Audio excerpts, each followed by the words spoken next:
Bon dia a totes i a tots, benvingudes i que siguin pocs, benvinguts també, per ser homes. No. És un plaer acollir-vos com a Universitat de València al Col·legi Major Rector Peset per a aquest moment possiblement històric, no? I sobretot perquè som boomers i portem molts anys en l'àmbit de la joventut, veritat, Manolo?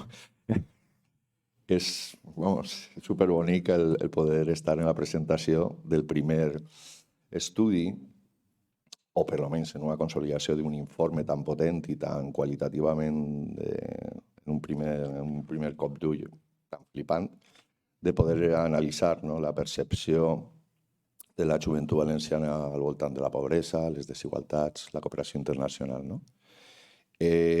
Sempre som conscients de l'important que és el coneixement per a poder enfocar les nostres accions.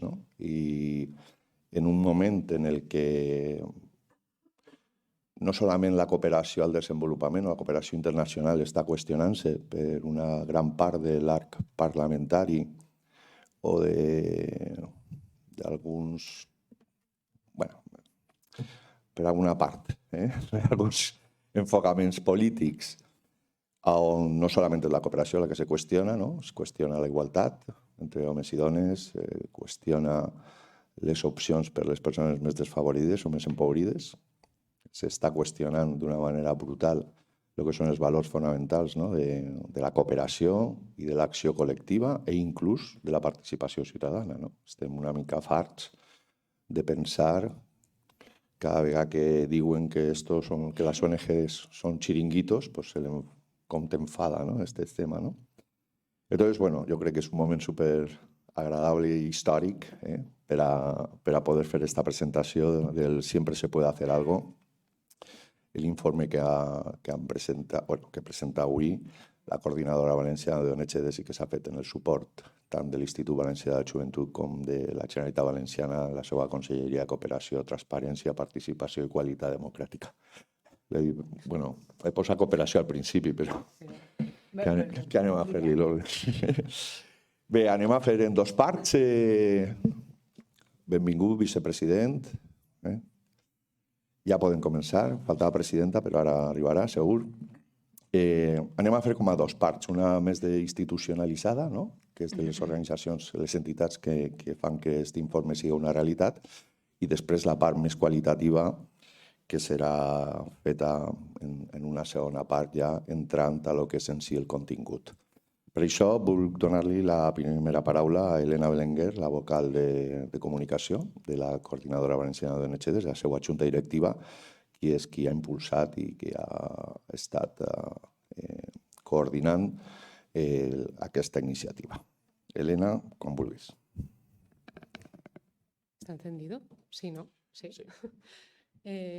Bueno, muchísimas gracias, Carles. También gracias por permitir que este informe se presente en el Colegio Mayor Rector Peset, que justamente es casa de muchos y muchas jóvenes.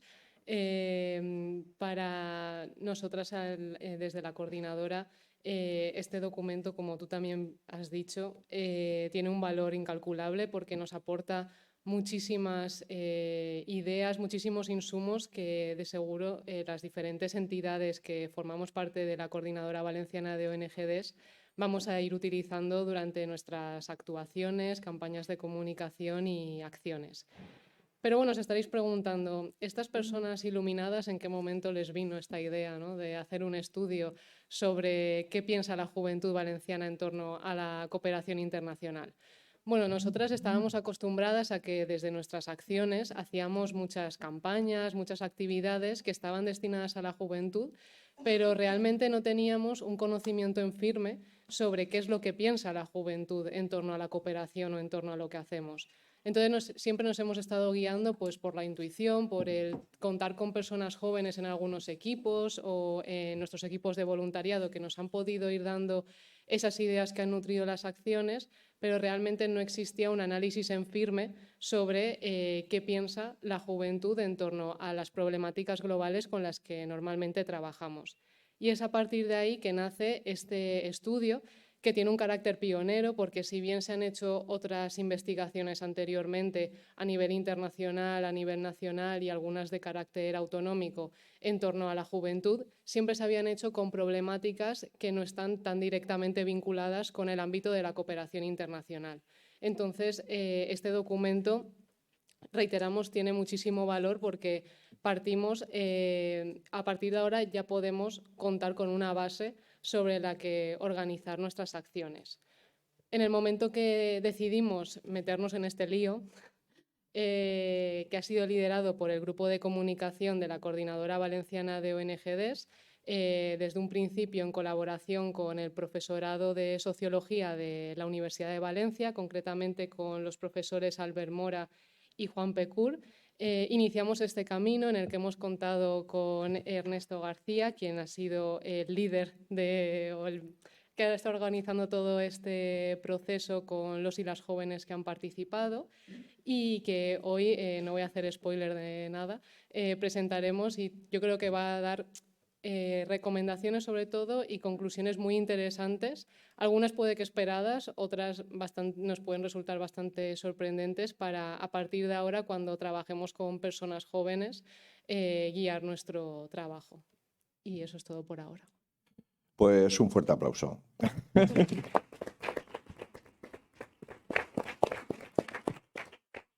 Encara que no ha fet spoiler, però bueno, això està bé.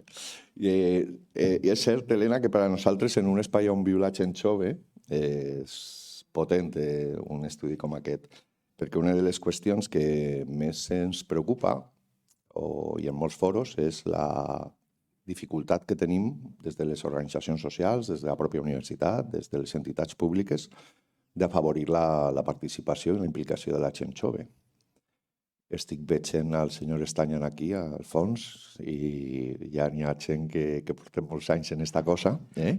Santiago, benvingut. I, bueno, aquesta dificultat possiblement ens dona molta llum, el que puga ser l'informe, no?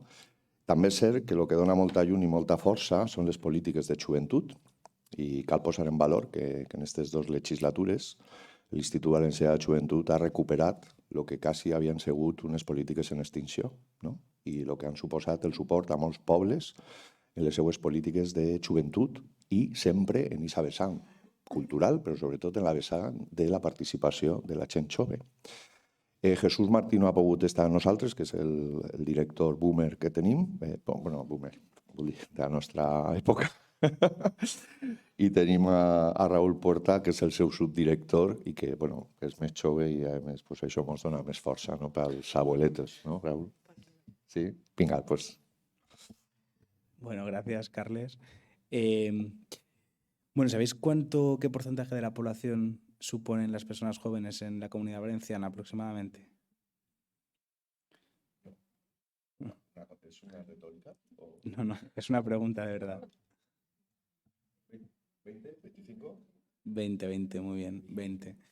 Es decir, es un sector de la población nada desdeñable, pero además hay otro dato muy relevante que yo creo que también tiene que ponerse en valor, y más cuando tenemos entre manos un estudio como este, y es que la población joven, las generaciones jóvenes, son las que más se han empobrecido en los últimos años. Un dato, por ejemplo, los mayores de 64 años, desde la crisis de 2008 hasta la actualidad, el porcentaje de personas en riesgo de pobreza en esta generación, la de los mayores de 64 años, ha disminuido un 17%, mientras que en el caso de la gente joven, o por ejemplo entre los 16 y 24 años, ha crecido un 16%, ¿no?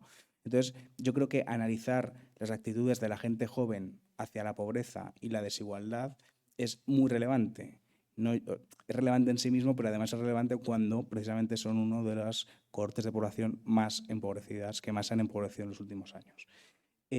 Para el IVAG este estudio va a ser muy útil, ¿no? Como decía Elena, creo que es un estudio que no solo os va a ser útil a vosotras, entidades del tercer sector, sino también a todo el conjunto de entidades, toda esa constelación de entidades que trabajamos desde las instituciones, desde el sector público con la gente joven.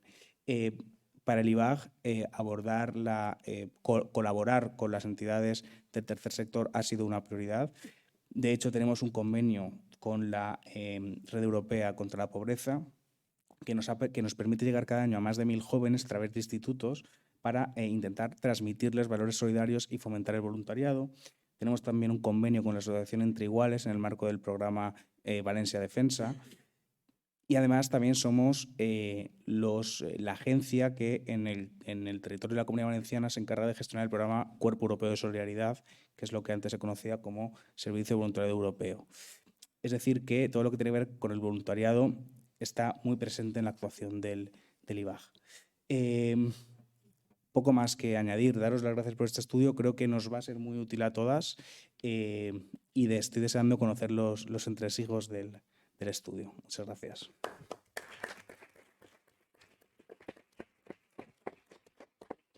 Moltes gràcies, Raül. Bé, i l'altra institució que ha sigut determinant, jo crec que no solament per a la construcció d'aquest estudi, sinó per a lo que és la feina habitual de la Coordinadora Valenciana d'ONGDs i en el seu impuls de les polítiques de cooperació és la Generalitat Valenciana, la seva consellera, que no ha pogut estar amb nosaltres i que ha delegat en Lourdes Sanchís, la subdirectora de cooperació, la seva presència. Jo, abans de ressaltar, i més que tenim al cap de servei, a Manuel García així present, jo crec que haurien d'anar-nos de copes. Bueno, ara no és hora.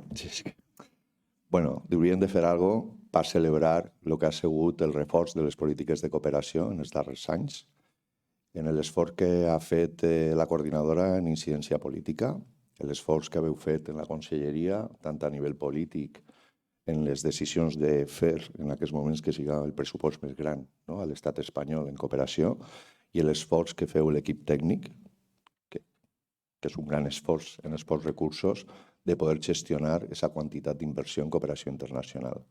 Però, sobretot, hauríem d'estar contentes i contents per haver eixit d'aquest forat negre que fa 8 anys, aprox, en el que estaven les polítiques públiques de cooperació internacional al País Valencià. I, per tant, jo crec que tenim que estar totes agraïdes. En aquest cas, la Universitat de València continua en les seues càtedres i en els seus convenis fent la seva feina i en el seu programa de cooperació, ara connectat més en l'àmbit de la sostenibilitat, també fent un esforç. I, a partir d'aquesta alegria, Lourdes, tens la paraula. Bueno, muchas gracias, Carles. Bueno, pues sí, efectivamente excusar la asistencia de la consellera, de la secretaria autonómica y de la directora general. Yo, en primer lugar, voy a intentar hacer este discurso institucional lo más breve posible, porque no hemos venido aquí a escucharnos a nosotros, sino evidentemente a los autores. A mí lo que me gustaría resaltar es que realmente me ha gustado mucho, se lo estaba comentando antes, pero yo creo que además esto pone un poco en papel lo que ya todos un poco presumíamos o por lo menos intuíamos, ¿no? Es verdad que las políticas de cooperación pues no están llegando a la juventud, ¿no? Cuando yo creo que esto nos tiene que hacer un poco reflexionar, ¿no? Nos tiene que hacer un poco ser un poco críticos con nosotros mismos, o sea, desde el lado de la administración, pero también desde el lado de las entidades, ¿no? Yo cuando leía el estudio, ¿no?, a lo largo de esta semana, me seguían llamando poderosamente la atención expresiones como falta de transparencia, corrupción asociada a las ONGDs, ideas muy vagas e imprecisas de lo que es la cooperación al desarrollo o de lo que son los instrumentos, o sea, en nuestro lenguaje, ¿no? También me llamó mucho la atención una expresión que utilizaban como de la forma de participar con las ONGDs, yo no la había escuchado nunca, que era la de participación de talonarios. Que ellos se referían a participar simplemente a través de cuotas, ¿no?, sin que haya una verdadera implicación en lo que es ese voluntariado, ¿no? Claro, después de tantos años en el mundo de la cooperación, yo llevo en concreto 10 años, pillé los últimos años de la etapa más dura de la cooperación, que es que los jóvenes de 15 años, de 15 a 19, que es que tenían 5, sigan hablando de corrupción y de falta de transparencia. A ver, como poco me ha sorprendido. Es verdad que también me ha disgustado. Sobre todo porque en ese momento vino a mi cabeza precisamente lo que estábamos haciendo esta semana. Esta semana estábamos ya preparando lo que es la rendición de cuentas de la Consellería. Entonces, precisamente justo al lado, ¿no?, del documento estaba la rendición de cuentas. Entonces, en Educación para la Ciudadanía Global, lo veréis publicado cuando se presente la rendición de cuentas, solo en este periodo, o sea, en Botánico 2, de 2019 a 2025, la Dirección General de la Consellería ha financiado 197 proyectos con un volumen económico de 16.507.602,47 euros. Este importe es muy superior a lo que, por ejemplo, está dedicado a innovación educativa. Pero a pesar de eso, yo creo que no hemos calado. Entonces, eso nos lleva un poco a hacernos una introspección, ¿no? O sea, ¿realmente estamos generando ese impacto? O sea, realmente, porque nosotros estamos trabajando mucho y evidentemente vosotros también, ¿no? Cada año los proyectos de cooperación, ves proyectos innovadores, con unos resultados. Estamos llegando, ayer Manolo y yo lo comentábamos, el último informe que hicimos, a 15.000 estudiantes. 15.000 estudiantes. Y a pesar de eso, seguimos con estos datos. Sabéis que la Consellería apostó ya por una estrategia de educación para la ciudadanía global en 2017, ¿no? En ese Botánico 1, con nuestro primer director general, con Federico Bullolo, se apostó ya por la educación para la ciudadanía global. Hicimos esa estrategia. En esa estrategia nos dimos cuenta de que no solo se podía trabajar con los países del sur, sino que era necesario trabajar aquí, ¿no? Para ver un poco cómo se iba respondiendo, ¿no? Cómo generábamos esas generaciones de futuro, pero que ya están con nosotros. Recientemente esa estrategia se ha finalizado. Todos y todas sabéis el proceso que hemos iniciado, también participativo, ¿no?, con ese nombre Transitant, que presentaremos a finales de este mes.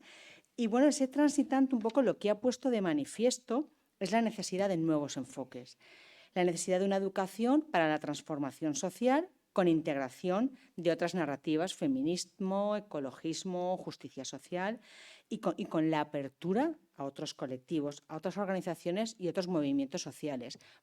Nosotros entendemos que la educación para la ciudadanía global debe ser inclusiva, debe estar orientada a la acción, porque es a quien nos dirigimos, a los jóvenes, que son los que se mueven.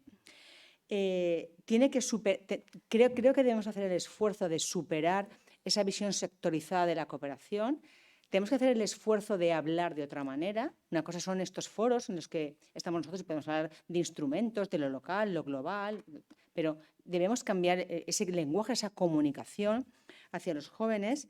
Debemos revitalizar espacios ya existentes e intentar conjugar lo que sería la educación formal con la educación no formal.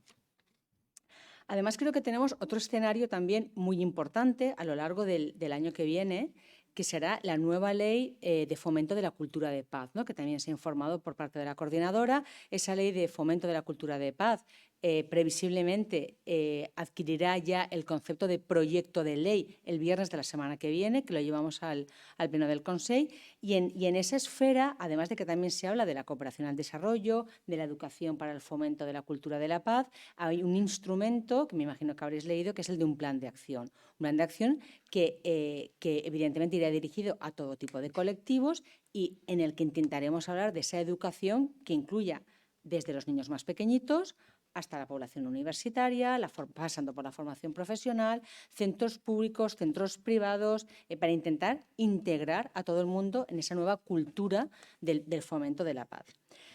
Además de ello, desde la Dirección General y bueno, también un poco, yo lo llevábamos un poco reflexionando, pero sobre todo yo creo que esto ha sido también un poco el detonante, este estudio, vamos a iniciar un contrato de evaluación de los proyectos de educación para la ciudadanía global. Este año empezamos con esas evaluaciones. Sabéis que hicimos las evaluaciones en terreno en Centroamérica. Bueno, pues el siguiente paso que vamos a hacer por parte de la Dirección General va a ser un nuevo, a través de consultoras externas. O sea, ya sabéis, ¿no?, como comentaba Carles, los pocos que somos en la Dirección General. Vamos a iniciar un procedimiento de contratación. Uno de los lotes, en principio, será para continuar con la evaluación en terreno, en concreto con Bolivia, pero otro de los lotes va a ser evaluar el impacto que realmente hemos tenido en los centros educativos. O sea, queremos saber si a lo largo, porque probablemente pillemos los últimos años, ¿no?, de Botánico 1, porque Botánico 2 como que no están empezados, ¿no? Ya sabéis que vamos siempre un poco atrasados. Realmente en todos estos 6 años, si realmente hemos tenido impacto, y ese impacto, ¿qué transformación ha generado en esos centros educativos? Entonces, un poco nuestra intención de hacer esa evaluación. Esto no es una fiscalización hacia nadie. Yo creo que esto es un proceso de aprendizaje para todos.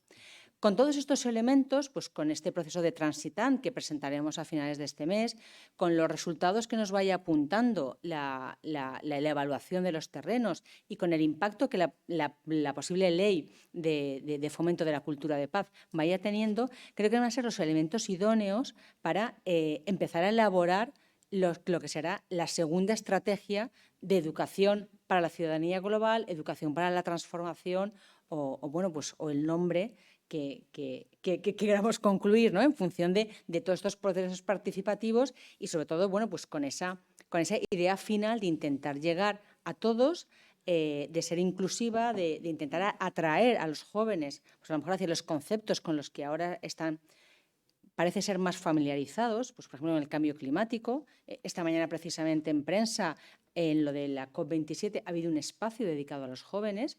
Quizá nos tenemos que hacer un poco, nosotros plantear eso. Yo incluso anoche cuando repasaba mis notas decía, bueno, ya de cara al año que viene, ya puestos a modificar cosas, pues a lo mejor nos toca modificar el Consejo Valenciano de Cooperación y incluir al IBAG. O sea, es que no ha estado nunca. Entonces, no sé, a lo mejor es un proceso de reflexión. Yo creo que este estudio realmente lo que nos debe hacer es eso, ¿no? Ver cómo desde la Administración y como desde las entidades que estamos trabajando muchos, qué podemos hacer para mejorar y para, evidentemente, llegar a los jóvenes. Muchas gracias, enhorabuena, lo repito, y nada, por mi parte ya, nada más. Gracias.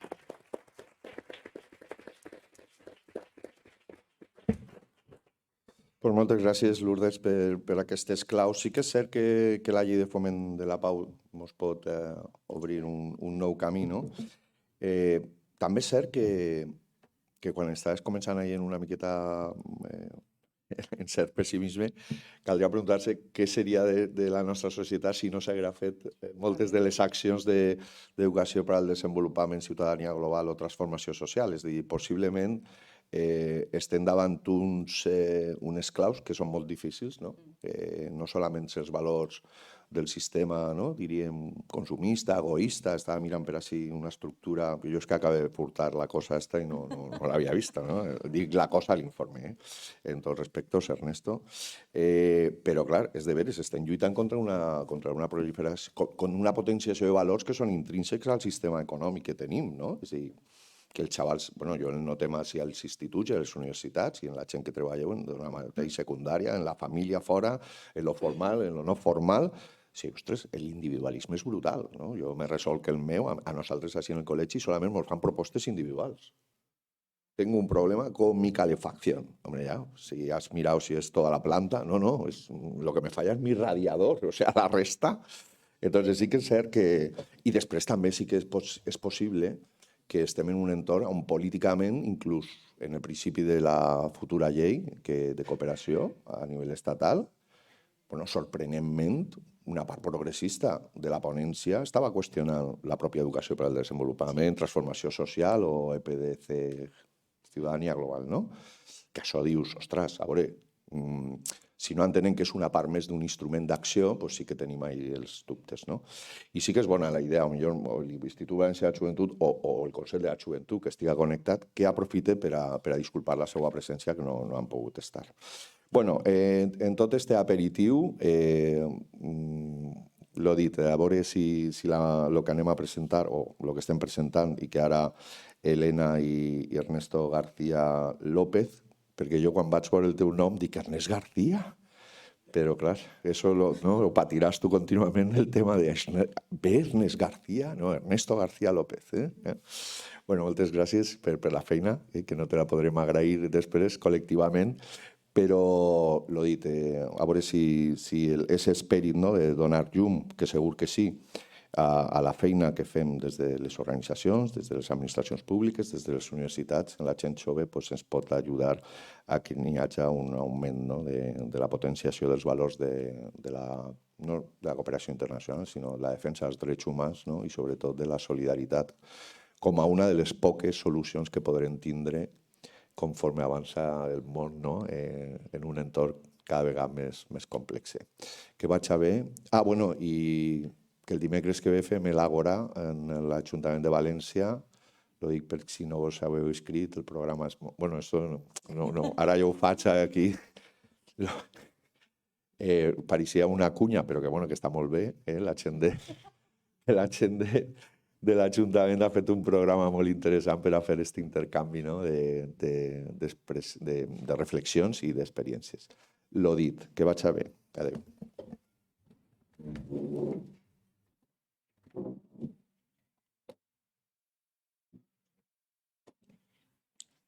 ¿Me quedo yo aquí o me muevo al lado de...? Sí, ¿no?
Bueno, buenos días. No sé si me escucha bien.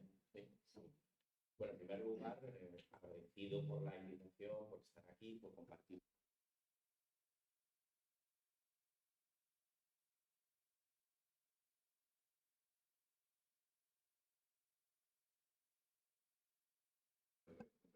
¿Ya? ¿Ahora?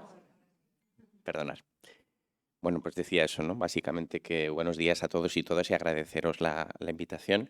Y en primer lugar decir que este estudio exploratorio, es el producto de un trabajo colectivo. Y esto es muy importante, no solamente porque la pluma y el análisis la hemos realizado dos antropólogos, en este caso Elvira Mateos, que no ha podido venir, y yo mismo, sino que el papel de la coordinadora valenciana ha sido fundamental, no simplemente como la entidad que encarga, que piensa la necesidad de hacer este estudio, sino que se ha implicado de manera directa en el proceso del trabajo de campo. Y esto es muy importante, ¿no?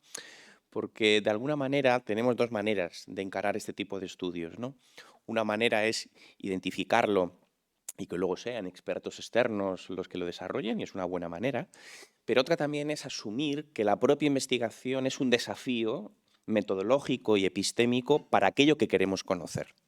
Y esto es importante porque tenía preparada una presentación que ahora utilizaré, pero al calor de lo que habéis estado hablando me voy a saltar algunos de esos elementos para intentar plantear otra reflexión, y es: tradicionalmente, cuando pensamos en estudios sociológicos vinculados con la política pública, hemos dado mucha preponderancia a los estudios de carácter cuantitativo.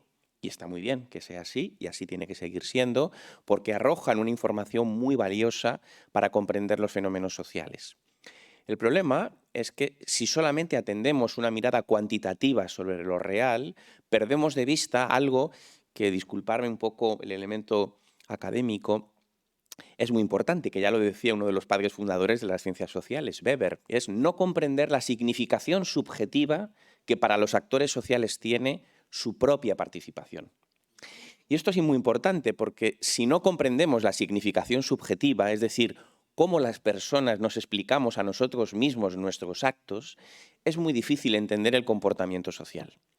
Y el problema es que cuando hablamos de pobreza, desigualdad, cooperación, ONG, tenemos que intentar entender cómo los jóvenes, las personas jóvenes, que son sujetos plurales, y esto es muy importante, es decir, no existe la voz joven, existe la heterogeneidad juvenil, cómo despliegan diferentes estrategias discursivas y de práctica sobre estas problemáticas.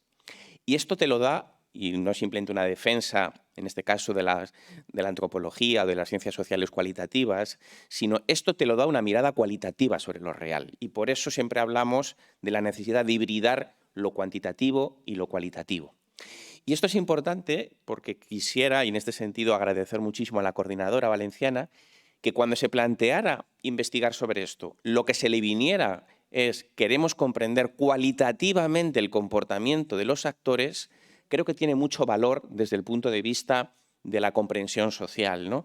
Y creo que habla bien, a mi juicio, de cómo mejorar las prácticas sociales, ¿no? Por tanto, una nota metodológica, pero importante, ¿no? Como equipo de investigación, apostar por la metodología cualitativa, en este caso los grupos focales, que no es ni más ni menos que un método para que dialoguen jóvenes entre sí y traten de, en sus lenguajes, intentar explicar diferentes elementos, ¿no? Yo creo que fue, desde mi punto de vista, un acierto, ¿no? Al margen de que luego las personas que hemos participado lo hiciéramos mejor o peor. La concepción cualitativa creo que aporta mucho al diseño de la política pública. Y en ese sentido, porque creo que siempre ha habido históricamente un peso muy fuerte, ¿no? O sea que para mí, primera cuestión. Y luego, si tuviera que sintetizar muchísimo el estudio, y después lo amplío, diría que tenemos una buena y una mala noticia. La buena noticia es que la mayoría de la población juvenil con la que hemos hablado tiene una comprensión holística sobre lo real. Es decir, que la mayoría de programas de educación para la transformación sí están permitiendo que la gente joven tenga una comprensión de que los problemas globales y los problemas locales están conectados. Y esto es una buena noticia. Una comprensión holística sobre lo social permite generar respuestas holísticas a los problemas sociales. Cuando decimos holístico es complejo, que de alguna manera se vincula, se interconecta entre sí. Es decir, que por lo menos con las personas con las que hemos trabajado entendían perfectamente que los problemas globales y los problemas locales están conectados. Y que precisamente porque están conectados, difícilmente podemos abordar los problemas locales sin tener algún tipo de mirada global. Y esto es algo que es una de las señas de identidad históricas de la educación. Primero se llamaba para el desarrollo y luego para la ciudadanía y la transformación.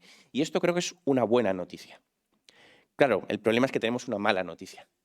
Y es que no estamos siendo capaces, y me incluyo en ese nos, porque de alguna manera me siento muy cercano, ¿no?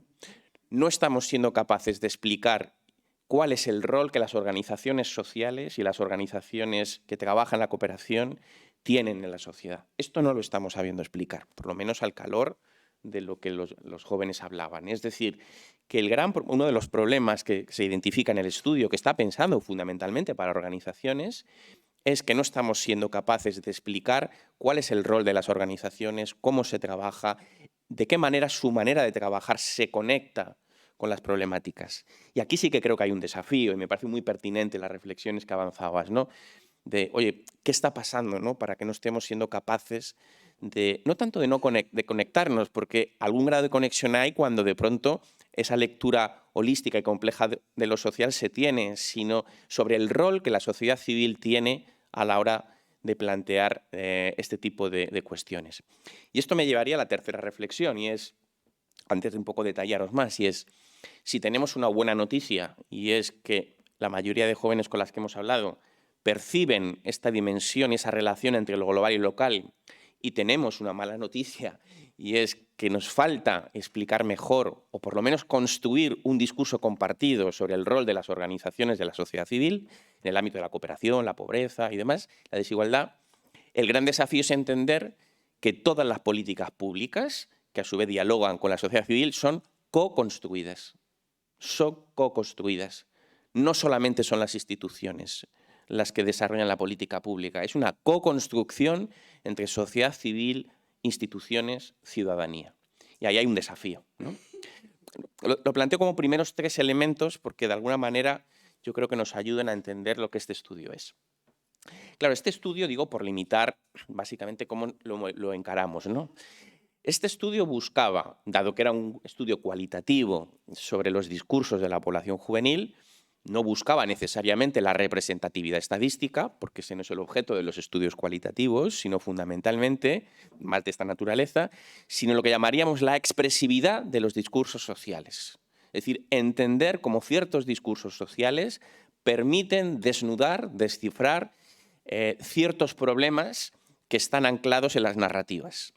Y esto nos lleva a otra reflexión, y es que lo que llamaríamos, ahora que está muy de moda el término, la batalla cultural, es fundamental.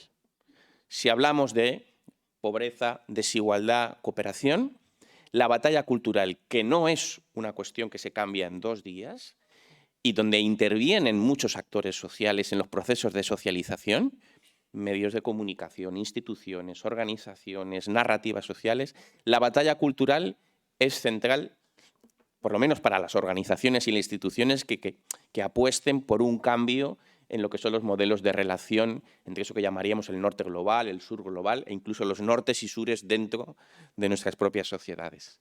La batalla cultural es esencial. Lo que ocurre es que la batalla cultural es compleja.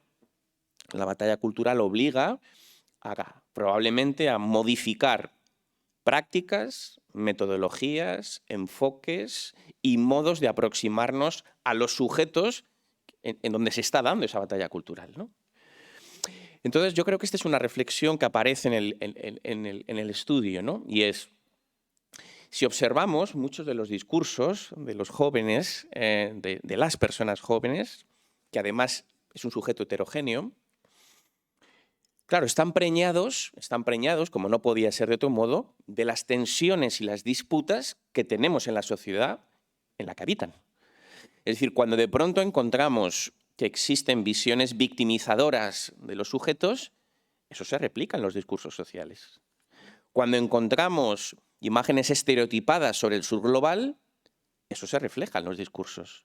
Pero al mismo tiempo, cuando aparece con mucha nitidez que uno de los grandes problemas si no el problema global, es el propio sistema económico, es decir, cómo es el sistema que nos hemos dado, pensar que la población joven en este país es lo que algunos teóricos llaman el efecto cicatriz. Es que han vivido algunos 3 crisis en la última década.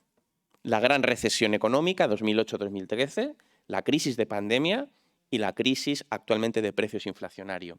Es una juventud construida sobre la noción social de crisis. Y por tanto, todos los conflictos que habitan dentro del proceso de crisis reverberan directamente en su proceso de subjetivación. Y esto es clave porque si entendemos que cuando hablamos de cooperación, ONG, solidaridad, pobreza, desigualdad, si lo entendemos más allá de la problemática objetiva como una batalla cultural, como un territorio de disputa cultural, y esto lo enmarcamos en un proceso de crisis sistémica del propio sistema capitalista, en el sentido, sin entrar a detalles metodológicos, ¿vale? Lo que tenemos que entender es que es un territorio de disputa en construcción y, por tanto, la población juvenil es un actor fundamental en ese proceso de disputa. Entonces, yo creo que tenemos como distintos planos. El informe se podría leer en diferentes planos. Se puede leer como un informe más tradicional, que lo que trata es de mostrar los discursos sociales, esta es una posibilidad, u otra, entender que estos discursos sociales encarnan, en el fondo, las disputas sociales que están abiertas en nuestra sociedad, con independencia de que se sea joven o se sea adulto.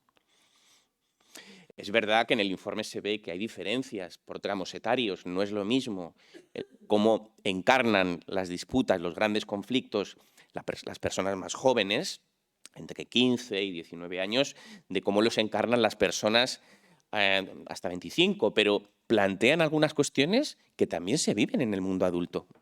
¿O es que el problema de la salud mental es solamente propio de los jóvenes? ¿O es que la precariedad laboral es un problema solo propio de los jóvenes? ¿O es que el aumento de la desigualdad es un problema propio de los jóvenes? No, es un problema que atraviesa transversalmente nuestras sociedades. Y los jóvenes, en tanto sujetos activos de la sociedad, habitan y viven esos mismos problemas, desde su codificación. Entonces, de alguna manera, el informe lo que ha intentado es mostrar esa heterogeneidad, ¿no? Porque otra cuestión que queríamos insistir, y ahí no solamente fue un trabajo de en este caso de los investigadores, sino también un planteamiento y una apuesta de la coordinadora. Recuerdo que nos decían con mucho acierto, no queremos un informe académico tradicional, porque efectivamente el informe académico es muy valioso en términos académicos, pero para intentar que sea una herramienta de uso, no ayuda, ¿no? El lenguaje académico distancia a veces, ¿no? Aleja. Y además recuerdo que nos decían, y nos gustaría que en el informe estuviera muy presente la voz. La voz. Y por eso veréis en el informe que hemos hecho un esfuerzo muy deliberado porque quien lo lea esté como dialogando con los propios jóvenes que estaban en los grupos, ¿no? Y cuando uno ve las voces, lo primero que ve es la pluralidad social. Y lo digo porque venimos justo de tener que atender a medios. Y es muy curioso cómo desde los medios se busca la unicidad del discurso. La unicidad del discurso social. Y precisamente lo que este informe, a mi juicio, hemos intentado, no sé si con éxito o no, es que se entienda la polifonía del discurso social. Y si no atendemos a la polifonía del discurso social, en su complejidad, en sus términos, difícilmente vamos a poder desarrollar prácticas que dialoguen con esa realidad, ¿no? Entonces, cuando hablamos de pobreza, problemas globales, vemos esa polifonía social, ¿no? Incluso lo vemos también en las recomendaciones, y después Elena explicará más esto, ¿no? En el fondo, las recomendaciones, si lo veis, son recomendaciones generalistas, como no podía ser de otro modo. ¿Por qué? Porque fundamentalmente aparecen tres grandes voces, ¿no? La primera es que, de alguna manera, si la mayoría de jóvenes con los que hemos trabajado entienden que los problemas globales y locales están conectados y dialogan con mismas causas, las prácticas y las organizaciones lo que tienen es que hacer un esfuerzo por conectar constantemente eso y que eso esté presente en los métodos, los modos y la manera de incorporar a estos actores sociales, como son la población joven, que es un actor definitorio, un 20% de la población, nada más y nada menos, ¿no? Segunda gran idea, ¿no?, que aparecía en sus voces es, hombre, tiene que ser desde nuestro modo de hablar, de ser y de participar, lo cual es una generalidad, pero nos está diciendo que los lenguajeos, permitirme este palabra antropológico, los lenguajeos de los que nos dotamos las organizaciones y las instituciones, nada tienen que ver con los lenguajeos propios de estos sectores sociales. Entonces, claro, ¿qué ocurre? Que cuando nosotros hablamos de rendición de cuentas y de transparencia, y desde luego no creo que sea un problema de las organizaciones, lo hacemos desde los lenguajeos propios de lo que llamaríamos la codificación de la política pública. El problema es que la rendición de cuentas entendida desde ahí nada tiene que ver con la rendición de cuentas entendida socialmente. Hay que hacer un ejercicio de traducción, que no es fácil. Si es que yo creo que esto nos lanza desafíos de traducción social y cultural. Y la tercera cuestión, y no me parece tampoco baladí, es joven habla joven. Es decir, la interlocución se tiene que hacer en términos de igualdad, de reciprocidad, no de jerarquía. Y esto es una cuestión que está ya muy largamente trabajado en las políticas de juventud, afortunadamente, y es que no hay mejor prescriptor para trabajar con jóvenes que otro prescriptor joven. Y esto es un desafío para las organizaciones, y lanzo aquí que nos estamos envejeciendo.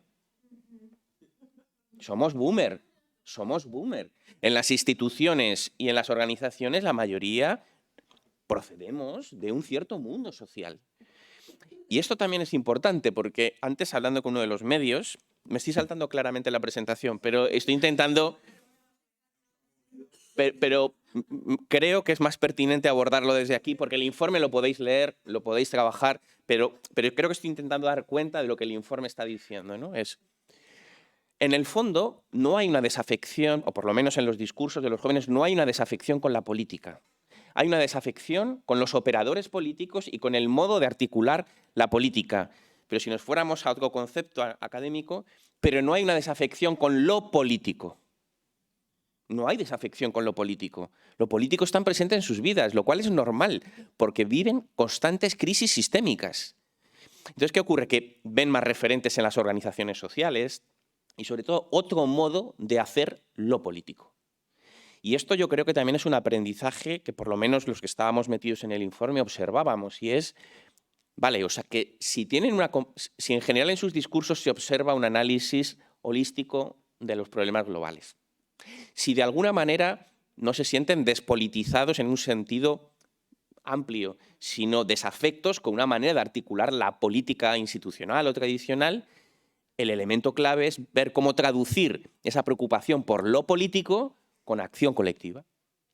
Y en su caso, por lo menos es verdad que con diferencias entre los tramos etarios 15-19, 19-25, se ve con mucha claridad, y es normal hasta cierto punto, que en la medida que seamos capaces de conectar esas problemáticas locales con las globales, la capacidad de acción va a ser mayor. Lo cual, por otro lado, se repite sistemáticamente en el Eurobarómetro, cuando se hacen los estudios sobre juventud, incluso en el propio último estudio de INJUVE sobre la juventud. Y esto me trae a otra fuente. Cuando estábamos trabajando fuentes, veíamos que la mayoría de los estudios existentes son estudios construidos con datos, ya fueran quanti o quali, pre-pandemia. Pre-pandemia. Y este fue un estudio que tuvimos que hacer en pandemia. Y, por tanto, afloran elementos que a lo mejor no estaban recogidos. La salud mental no estaba recogido como problema en muchos de los informes. Ahora sí. La incertidumbre vital sí que venía apareciendo, pero ahora cobra mucha más fuerza. ¿Y esto qué nos dice? Nos dice que los procesos sociales, los procesos de cambio cultural, son diacrónicos, son permanentes. Es un territorio en disputa constante. No podemos dar por estabilizadas ciertas categorías porque están en constante mutación. Y una organización social que quiera trabajar con población joven tiene que generar algún proceso de audición social permanente y constante que vaya generando una reactualización de las batallas culturales. Porque si no, estaremos instalados en elementos de cambio que periclitaron. Entonces, aquí hay un desafío y es cómo seguimos generando análisis sociológico complejo de los cambios sociales que son muy rápidos. Pongo un ejemplo que nos ocurrió durante el proceso de trabajo de campo. Hasta la invasión de Rusia, de Ucrania, no aparecía la guerra como un problema global. No aparecía. Fue producirse la invasión e inmediatamente en los discursos sociales de los jóvenes aparece la guerra junto con el cambio climático, la igualdad. Lo cual, lo que viene a confirmar, como no podía ser de otro modo, es que la población juvenil no es una alteridad, no es una fuera de lo social. Está en el corazón de lo social, habita los mismos problemas de lo social, reverbera en ellos los mismos problemas de lo social. Y esto es, yo creo, uno de los elementos que aparecen con mucha fuerza en el informe, ¿no? Por tanto, por ir acabando, si queréis, encontraréis varias cosas en el informe. En primer lugar, hemos intentado situar una contextualización de cuáles son los informes principales que nos podían ser útiles para comprender estas problemáticas. 2.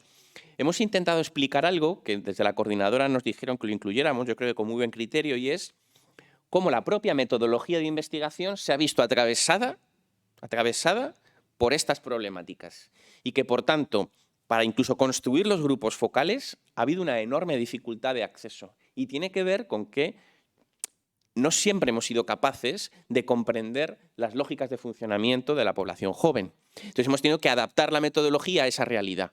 Y de hecho hemos incluido un capítulo metodológico no por un prurito académico, sino porque creemos que de la propia metodología se pueden extraer algunas conclusiones para el desarrollo del trabajo.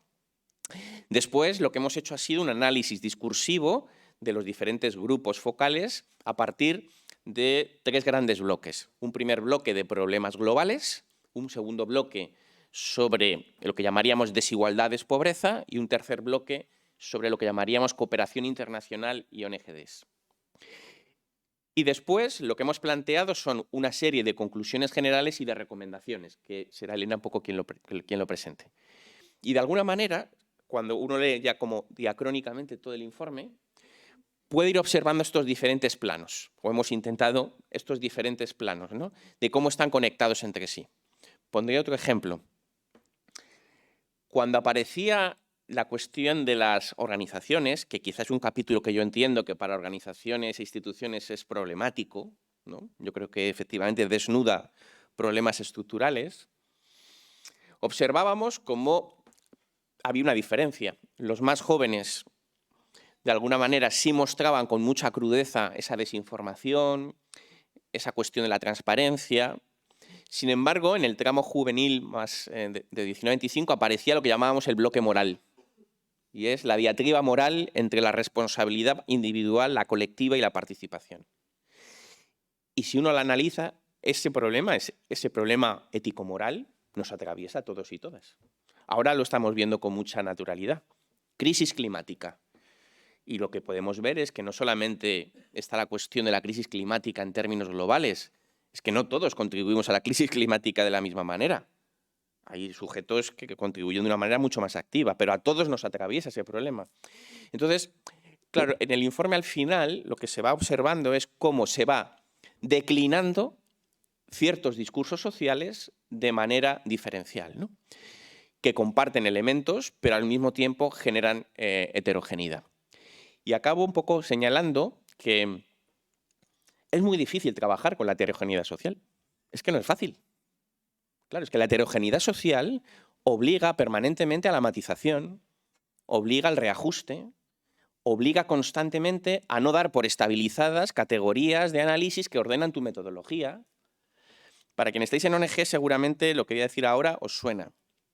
No hay un método más antisocial, mejor dicho, más anticomprensión social que el marco lógico. ¿Me entendéis bien, verdad? ¿Me entendéis bien? Y el marco lógico es una racionalización, decía el analista, no hay que confundir el modelo de lo real con la realidad del modelo. Es decir, no hay un método de planificación menos complejo en términos sociológicos, es decir, de comprensión de la participación social de los actores, que el marco lógico, que es una modelización de lo real. No digo que sea útil, no digo que no sea útil, lo que digo es que lo habitamos, sabemos que es una modelización que dificulta la comprensión holística de lo real. Pues esto mismo se plantea con el informe. Trabajar con la heterogeneidad social, y los jóvenes son heterogeneidad social como el resto, obliga a un replanteo de las estrategias de investigación, de trabajo y de constante acción con este tipo de población. Y yo creo que lo dejo aquí, si os parece, y por supuesto luego abiertos a la conversación y lo que queráis. Y disculparme que me haya saltado la presentación, pero al calor de lo que se estaba diciendo y un poco por intentar aproximar el informe desde otro lugar, porque para aproximaros el informe tal cual es, pues se lee, pues me parecía que quizá estos elementos daban algunas pistas para luego generar un mayor debate. Gracias.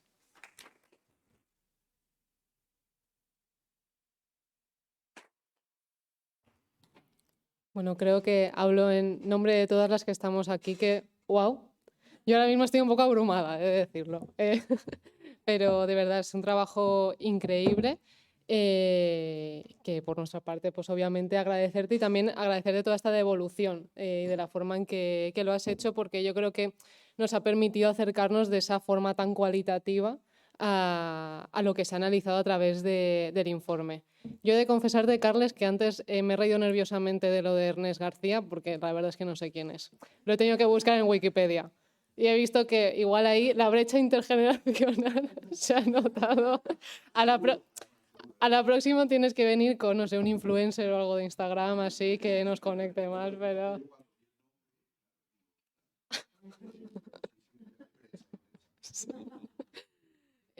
Pero bueno, recogiendo lo que ha presentado Ernesto, yo me voy a ocupar más de abordar la parte de las conclusiones y sobre todo esas recomendaciones que nos interesan tanto como entidades y administraciones públicas aplicar a partir de ahora en el trabajo que vayamos a hacer con las personas jóvenes. Como él bien ha dicho, el análisis se ha estructurado en 3 planos. En primer lugar, esa parte de análisis de problemas globales, un segundo plano vinculado con pobreza y desigualdades y un último plano que está directamente relacionado con las ONGs y con la cooperación internacional. Por hacer un poco de recopilación de las conclusiones que se han obtenido en cada uno de estos niveles, básicamente nos encontramos con que el sistema para las personas jóvenes que han participado en este estudio es un engranaje que está perfectamente armado, que además está estabilizado y que es el causante de los grandes problemas globales. Básicamente que el sistema en sí no funciona. Iba a decir algo mucho más... sí, pero era un poco mal educado, entonces he preferido no decirlo. Las personas que han participado piensan que son esas dimensiones estructurales que tiene el sistema, de base económica y de base política, las causantes de los grandes problemas estructurales como la precariedad, las desigualdades y una de las problemáticas que ellos y ellas perciben como más importantes, que es la crisis climática, que califican como una realidad incontestable, presente y prioritaria en el momento en el que nos encontramos. A eso se suma también el distanciamiento y la desafección hacia el marco político, que están asociados a pues, la polarización del sistema, que ya todos y todas conocemos, y también el miedo ante muchos de los retrocesos que aparentemente o que desgraciadamente ya están comenzando de los sistemas democráticos y el aumento de todas estas opciones más autoritarias. Todo ello al final da una sensación de, en medio de esta amalgama de sistema y estructura, que creo que es la palabra que más he estado leyendo cuando me estaba repasando la parte de las conclusiones, es que vivimos en esa crisis sistémica o en esas crisis sistémicas, porque como bien decía Ernesto, muchas de las personas jóvenes somos hijas de esas tres crisis que has mencionado, que además encajan en un mundo que es altamente competitivo y exigente de cara a las personas que, pues, por ejemplo, nos estamos incorporando al mundo laboral. Precisamente es esa estructura mundial la que causa, yendo a ese segundo bloque, la pobreza, o la que perciben que causa la pobreza y las desigualdades a nivel internacional. En ese sentido, y que esto creo que es algo también muy curioso a nivel de entidades sociales, las personas que han participado ya no hacen esa distinción entre norte y sur, que estamos tan acostumbradas a ver y plantear en nuestros proyectos. Para ellos y ellas la distinción es países ricos, sobre todo encarnados por Europa y Occidente en general, y países pobres, con África como el principal exponente. Y que esta división precisamente es lo que sustenta ese engranaje de todo el sistema en el que vivimos. También otra cuestión bastante interesante en este sentido es que esta división o los discursos que tienen ponen el foco en las causas endógenas propias de los países empobrecidos y presentan algunas características etnocéntricas y estereotipadas en torno a estos lugares. Con todo, ellos y ellas autoperciben, sobre todo en el grupo etario más mayor dentro de las personas que han participado, privilegiados y privilegiadas dentro de este sistema porque ocupan una posición bastante cómoda. Y pese a ver un imaginario un tanto pesimista, piensan que sí que se pueden hacer cosas. O sea, habemos esperanza, no todo está perdido. Y que frente al individualismo que tanto caracteriza a esta sociedad, ven que la solidaridad y la cooperación son fundamentales para esa sostenibilidad a medio y largo plazo del sistema. Y en este sentido ven muy importante la educación, el fortalecimiento de las políticas públicas y también la participación de la juventud como motor de todos estos cambios que se puedan desarrollar a nivel internacional. Y ya llegamos a la parte que igual más nos interesa a quienes estamos aquí reunidas, que es lo que concierne a las entidades sociales. En general hay un desconocimiento en torno a qué es la cooperación y cuáles son las actuaciones que están vinculadas a ellas. Lo perciben vagamente como la relación entre países o una expresión que a mí me ha gustado bastante, la de proyectos futuros del mundo, aunque realmente son muy presentes. Y sí que respecto a las ONGs tienen un mayor conocimiento, pero prevalece una visión asistencialista. La mayoría no participa activamente, si bien sí que conocen a otras personas que participan a nivel de voluntariado o haciendo donaciones. Ven una falta de transparencia y corrupción que están instaladas y eso les genera desconfianza, que ahí, pues yo cuando lo estabas diciendo, Lourdes, también cuando lo leí hubo un momento que decía: Dios mío, si vengo de presentarle al auditor las facturas de un proyecto, ¿qué más transparencia puede haber? Bueno, ellos y ellas lo siguen percibiendo como tal. También critican que muchas entidades sociales tienen un funcionamiento básicamente empresarial, que carecen de información y de formas de encontrar información respecto a lo que hacemos. Y en el ámbito comunicativo destacan como algo negativo, que no les gusta, que muchas entidades ejercen una comunicación basada en la persecución, en una comunicación muy agresiva o que incluso utiliza el chantaje moral o emocional. Pero con todo eso, valora muy positivamente la acción concreta, lo local, mucho más el voluntariado, porque es una acción más directa, que además les reporta beneficios a ellos y a ellas como personas, que las donaciones, porque eso lo asocian con esa falta de transparencia y la corrupción. Lo que también nos puede hacer replantearnos el hecho de la sostenibilidad de las propias entidades, porque evidentemente las donaciones pues, son una parte importante de los ingresos de las entidades que trabajamos en el tercer sector. Y para cerrar, las recomendaciones, o sea, el qué hacemos con todo este análisis que ha surgido de este informe. Yo las he ido agrupando por palabras o por conceptos que considero que resumen todas estas recomendaciones que tenéis en el informe de forma más detallada, incluso divididas en diferentes áreas y que podéis consultar para ir aplicándolas de ahora en adelante.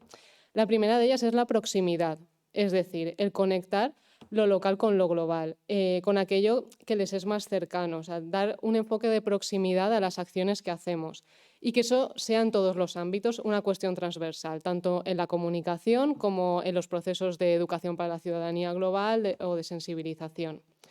En segundo lugar, el protagonismo y sobre todo la participación. Es decir, como bien decía Ernesto, jóvenes hablando a jóvenes. O sea, huyamos de estos espacios en el que los adultos nos hablan a los jóvenes, perdón, yo es que hablo ya en primera persona del plural porque me considero obviamente joven, aunque todos lo somos, teniendo la edad que sea. Exacto. Salgo del fango este que sí, ¿no? No me quiero meter en líos. Pero apostar por el papel protagonista de los y las jóvenes en los procesos, que ejerzan de mediadores, de prescriptores. Por ejemplo, puede ser muy interesante a nivel de programas de voluntariado que las personas jóvenes sean las referentes dentro de las organizaciones en las que trabajamos. Incluso fomentar programas que sean específicos de voluntariado joven con formatos híbridos que permitan la presencialidad y el hacer voluntariado online. Fortalecer también el trabajo en red incorporando el asociacionismo juvenil en el discurso de campañas y en las acciones que hacemos como entidades. E incluso tener reuniones periódicas con personas jóvenes para conocer cuáles son sus demandas y necesidades y llevar a cabo acciones que estén aterrizadas en su realidad. En tercer lugar, a nivel comunicativo, la promoción de la adaptabilidad y de la pluralidad. Es decir, tenemos que adaptar nuestros métodos de comunicación al público al que nos estamos dirigiendo. Y como bien decía Ernesto, el público joven es un público heterogéneo. Es decir, nuestro mensaje comunicativo no va a ser único, sino que vamos a tener que adaptarlo a los diferentes públicos jóvenes dentro del colectivo joven al que nos queremos dirigir. Es decir, adaptar nuestro discurso comunicativo o nuestras estrategias a la propia diversidad que existe en la juventud, generando formatos híbridos y frente a esa homogeneización del discurso, dar pluralidad a los formatos y a las estrategias y hacer un uso creativo y segmentado de las redes sociales. También el ofrecer campañas y acciones que emocionen y que sean cercanas. Huyamos del dato en sí y humanicemos los mensajes. También el hecho de utilizar lenguajes juveniles. Pues ellos, por ejemplo, ellos y ellas ponían como caso los memes, que es un lenguaje bastante cercano y que además pues, hace bastante gracia. Y evidentemente sin que ello suponga una infantilización de las personas jóvenes. También el hecho de mostrar experiencias concretas de carácter local en vez de recurrir a estas grandes narrativas globales que les resultan súper lejanas y que hacen que no conecten con estas problemáticas. Y apostar por contenidos audiovisuales de mayor impulso, con mayor impulso, como son los podcasts. También a estos tres bloques se suma la continua apuesta por la educación, es decir, seguir trabajando en educación para la ciudadanía global. Valora muy positivamente el trabajo que se hace desde las entidades sociales dentro del ámbito educativo. El introducir prácticas artísticas o culturales como herramientas esenciales para la sensibilización. Y sobre todo seguir, es decir, continuar desarrollando estudios e informes como el que aquí nos ha reunido hoy a todas y todos, para tener un mapeado constante de cuáles son las demandas y las necesidades de las personas jóvenes para poder desarrollar nuestro trabajo en base a ello. El informe lo tenéis, bueno, ya os habréis llevado una copia de él y de todas formas también está disponible a nivel online para que podáis compartirlo. Y yo, bueno, no me quería ir de aquí porque la verdad es que me gusta bastante el micrófono y quería como cerrar esto haciendo una reflexión final. También como joven menor de 30 años, hija de ese efecto cicatriz de haber pasado 3 crisis, que creo que es súper importante el hecho de simplemente dar la oportunidad. O sea, yo agradezco mucho a quien me dio la primera oportunidad de entrar dentro del sector de las ONGs, porque sin saber manejar Excel, al final ahora formulo y hago proyectos y los justifico y demás. Y al igual que hoy, por ejemplo, pues con todas las personas que habéis estado en la mesa, yo de cada persona pues me llevo un aprendizaje, al igual bueno, de todas las que estamos aquí. Creo que es súper importante que nos demos la oportunidad de aprender de las personas jóvenes porque de verdad tenemos ideas muy buenas. A lo mejor nos equivocaremos en muchas cosas porque es el momento y nos vamos a seguir equivocando toda la vida, pero creo que es súper importante que sean tenidas en cuenta y que se dé la oportunidad de que las personas jóvenes tengamos voz en espacios como este y en cualquier otro tipo de espacios que se generen a nivel social. Y reiterar que son procesos complejos, muy a medio y largo plazo, porque obviamente lograr la participación de las personas jóvenes tienen que ser procesos muy trabajados, pero trayendo uno de mis stickers favoritos de WhatsApp que dice: tía, si te agobias tú no te... No, ¿cómo era? Espera. Tía, tú si te agobias no te agobies. Con calma. Esto es algo que tenemos que ir trabajando poco a poco a nivel de entidades sociales y creo que este informe es un primer paso, una primera base que podemos tener todas y todos para empezar a de verdad aterrizar nuestros proyectos, nuestras acciones, nuestras actividades, nuestras campañas de comunicación en la realidad de las personas jóvenes. Y agradecer a Ernesto y bueno, a todas las personas que habéis venido hoy aquí a escucharnos. Gracias.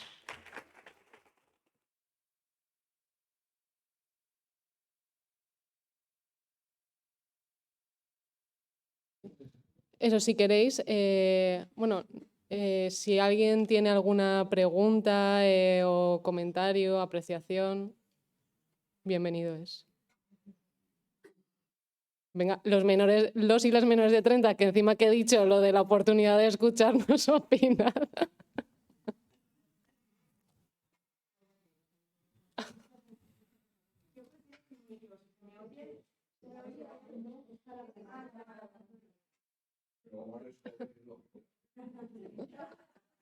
Bueno, estos días en el informativo, por lo menos en el de Televisión Española, ha aparecido no sé si es un estudio o un reportaje que hicieron sobre la generación de cristal. Y hablaban precisamente de el cuidado con el que hay que ir tratando determinados temas con las personas jóvenes. Que es como, bueno. Como no soy menor de 30, pues da igual. No sirve. Lo digo, no es nada, no, o sea, es como para pensar todo el mundo aquí, ¿no? Me cuesta un poco cuando escuchaba a Ernesto decir que la juventud forma parte o somos hijos de las 3 crisis, de toda esta situación, formamos parte de la sociedad. Me da la sensación de que es un poco forzar. A ver cómo le explico. Es algo muy obvio que la juventud forma parte de la sociedad. Es así, no hay que discutirlo. Ese discurso de forzar el incluirlos dentro de la sociedad como que me chirría un poco. Ya digo, no es una pregunta ni nada, es simplemente como que me da la vuelta en la cabeza porque muchas veces queremos meter cosas con calzador siendo que ya forman parte de esa estructura y de ese sistema.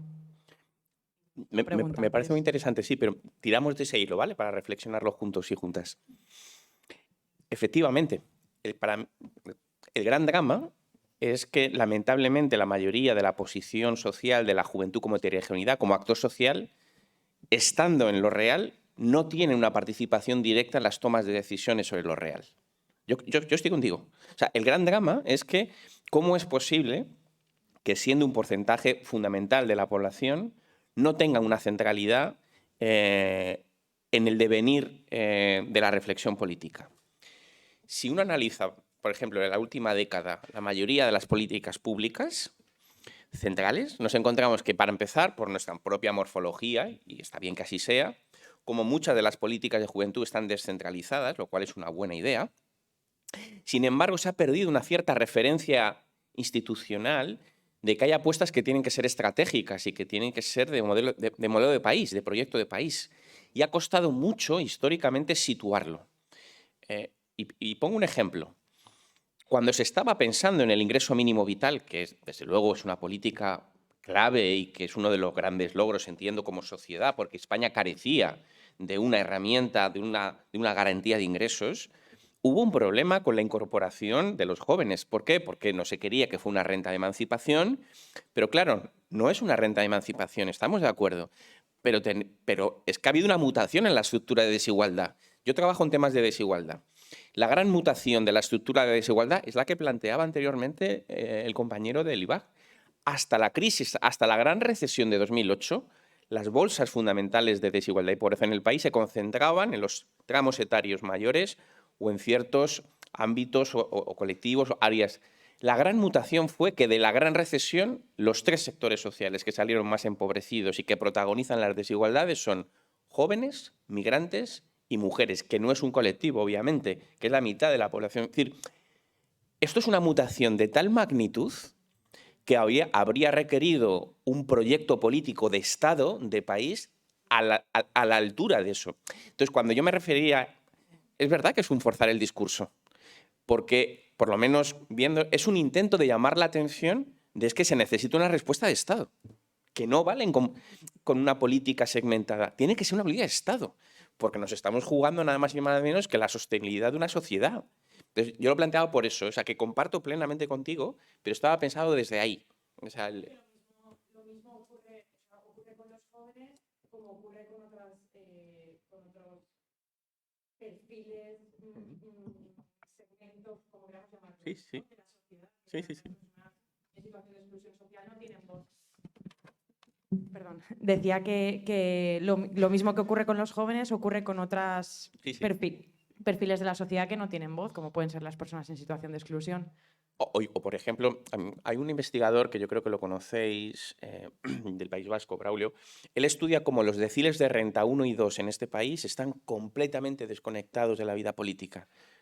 ¿Y qué es? ¿Por culpa de los deciles de renta 1 y 2? No. Tiene que ver con que es que directamente la mayoría de las políticas públicas se han desentendido, y porque además no es que se hayan desentendido, es que hay políticas de protección social para los deciles de renta 1 y 2. Es lo que hablábamos antes, es que no se trata solo de las condiciones materiales, es que hay que construir, hay toda una batalla cultural en torno a lo que implica, y hay una desafección con el conjunto de las instituciones. De hecho, no es casual que la participación electoral de los deciles de renta 1 y 2 en este país ha desplomado históricamente, pero es que viene desplomada desde hace más de una década. Y esto se ha levantado, se ha explicitado, pero no termina de haber una respuesta. Por eso lo planteaba, pero tienes toda la razón.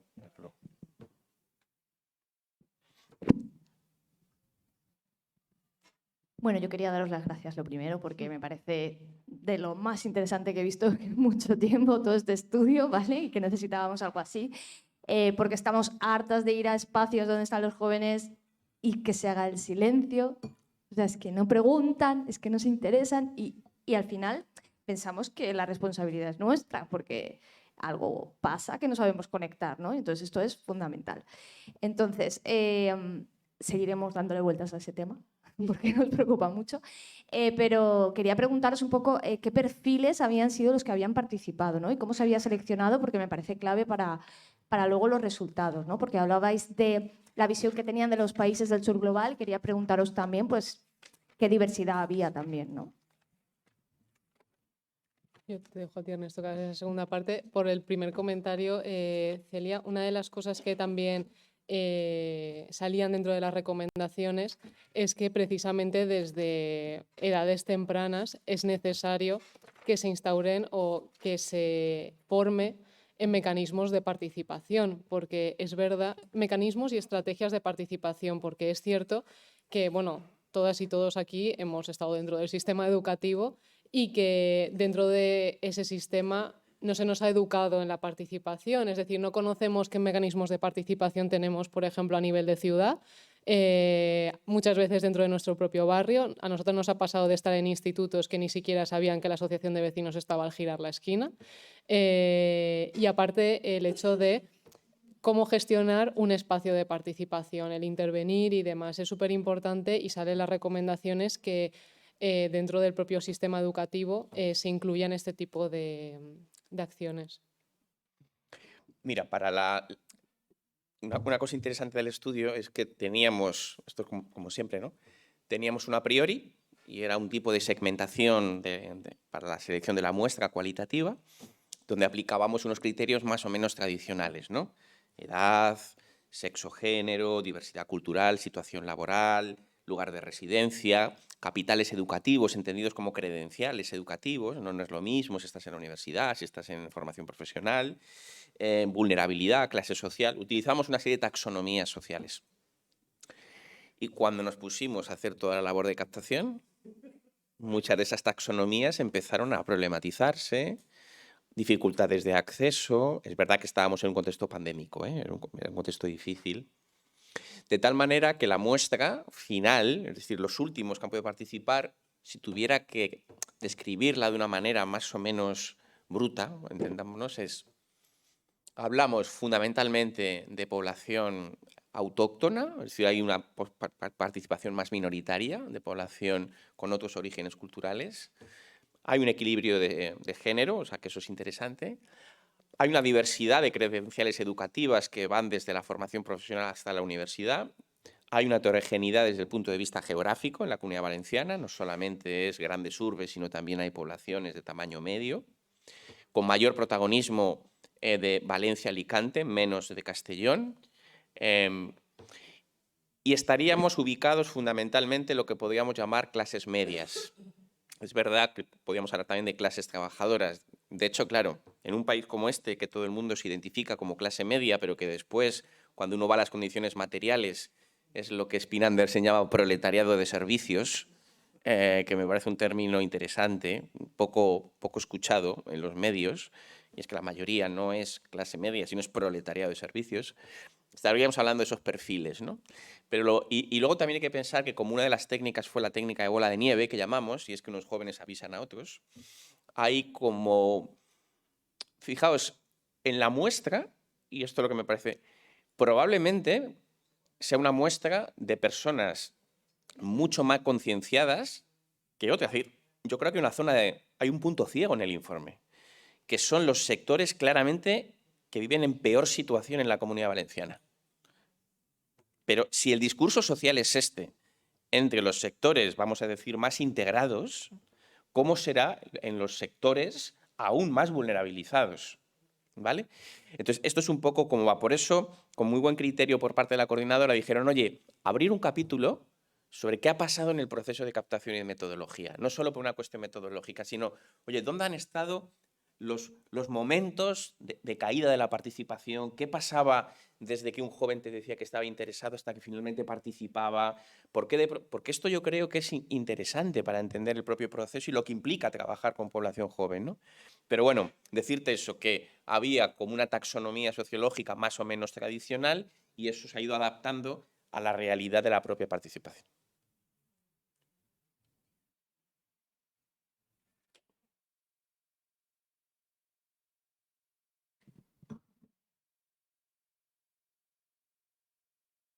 Hay una cosa que a las ONG siempre nos ha preocupado, es decir, la participación de los jóvenes, sí, y es que buscamos siempre la participación, que colaboren como voluntarios, dedicando un tiempo, comprometiéndose en actividades y demás. Y sin embargo, si vemos a la realidad, los jóvenes no tienen esa posibilidad de dedicarlo. Entonces, se busca a los jóvenes, por ejemplo, y creo que lo has comentado, por ejemplo, yo que paso por la calle del hospital todos los días tienes alguna ONG que está intentando captar.